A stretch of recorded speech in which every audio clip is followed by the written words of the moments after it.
챕터 2에서는 논문이 무엇인지 그 필요성과 특성을 알아보도록 하겠습니다.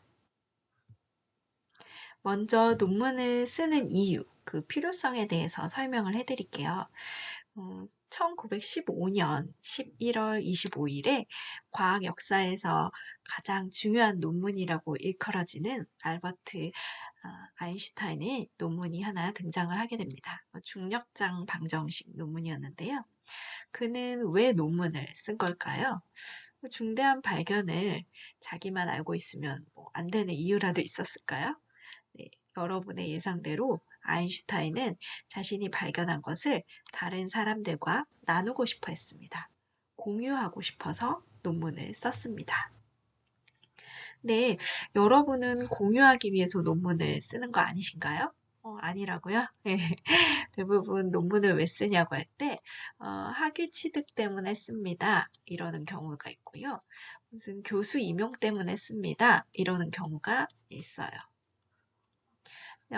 이것도 논문을 쓰는 이유가 되겠지만, 그냥 궁극적인 이유는 그런 건 아니에요. 우리 사회에서는 논문을 검증과 평가의 수단으로 활용하기 때문에 이 사람 논문을 썼네. 그럼 석사학위 줄 정도가 되어 있는 것 같아. 그러면서 학위를 주는 거고요.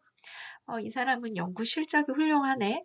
교수로서 임용하는데 문제가 없겠어. 이런 식으로 사회에서 어떤 검증과 평가의 방법으로 사용하는 게 이제 논문입니다. 그런데 여러분이 학위 논문을 출판을 하게 되면 학교 도서관에 제출을 하게 됩니다. 그러면 학교 도서관에서는 이것을 이제 국회 도서관을 비롯해서 여러 가지 데이터베이스에 여러분의 논문을 올리게 됩니다. 그러면서 다른 학생과 연구자들이 여러분의 논문을 온라인이나 혹은 오프라인에서 읽을 수가 있게 됩니다. 학술지 논문도 마찬가지입니다. 인터넷만 연결돼 있으면 요즘에는 학술 논문을 누구나 읽을 수가 있습니다. 이거 역시 공유를 하고 있는 게 되겠죠. 조금 더 쉬운 예를 한번 들어볼게요. 여러분이 어떤 빵을 만드는 방법을 배우는데 한 1년이 걸렸다고 칠게요. 제빵 기계를 구매하고 좋은 재료를 찾고 좋은 밀가루를 찾고 어떻게 좋은 방법을 이용해서 만드는지 재료 손질 방법, 빵 모양을 예쁘게 하는 법, 맛있게 굽는 법, 발품을 팔아서 좋은 식재료도 구하고 스스로 완성된 빵을 그렇게 해서 만들어내게 됩니다. 그러면 정말 뿌듯하겠죠. 내가 만들었지만 내가 먹어도 굉장히 맛있는 빵이 되어 있어요. 그런데 여러분이 만든 빵을 다 먹었어요. 그 다음에 굉장히 배가 부른데 아직도 빵이 너무 많이 남아있어요. 그러면 어떻게 하시겠어요? 버리실 건가요? 예. 대부분의 사람은 다른 사람에게 나누어 준다라고 얘기를 해요.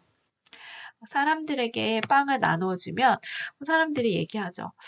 고맙다 인사도 해주고 어떤 사람은 뭐 돈을 주기도 하고 어떤 사람은 선물을 주기도 합니다. 예상을 하든 못했든 그러니까 빵을 받으니까 거기에 대한 값치로 이제 돈이나 선물을 주게 되는 거죠. 기분은 좋겠죠. 네. 논문도 마찬가지예요. 여러분 손에 들리게 될 여러분의 논문도 우리가 빵을 제대로 만드는 그 과정처럼 몇 달 혹은 몇 년이 걸릴 수가 있어요. 그 논문을 쓰기 위해서 방법론을 공부하고, 예, 그리고 이론도 공부하고, 예, 현장의 목소리도 듣고, 이러면서 굉장히 발품을 팔고 모은 데이터를 분석하고 또 선행문헌이랑 비교하고 그러면서 이제 논문을 작성하는 긴 시간이 필요합니다. 그렇게 얻어낸 논문들을 고이 집에 그냥 모셔다 두실 건가요? 아니면 버리실 건가요? 대부분의 사람은 얘기하죠. 자랑해야죠. 이렇게요. 자랑하는 거 역시 이제 공유의 한 형태가 되겠죠. 이제 논문이 공유를 하기 위해서 쓰여진다는 걸 알았으니까 우리가 생각할 것은 그럼 어떤 걸 공유하냐 이런 문제죠.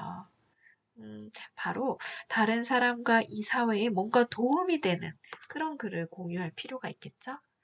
하지만 그렇다고 해서 아까 제가 서두에 말씀드린 아인슈타인의 논문 같은 거를 그런 논문만 써야 된다. 이런 건 아닙니다.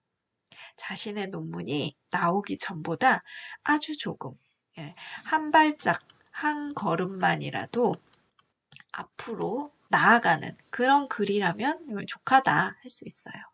그런 논문들이 이제 벽돌처럼 하나하나 쌓여서 크게 학문이라는 집을 짓게 되는 거거든요. 그러니까 여러분, 지금보다 한 걸음만이라도 나아간 세상에 도움이 되는 여러분의 글을 사회에 내놓으시면 됩니다. 그러면 이제 학위 취득이나 뭐 교수 임용 이런 것들을 부차적으로 따라올 겁니다.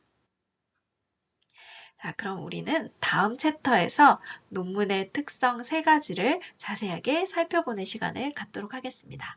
수고하셨습니다.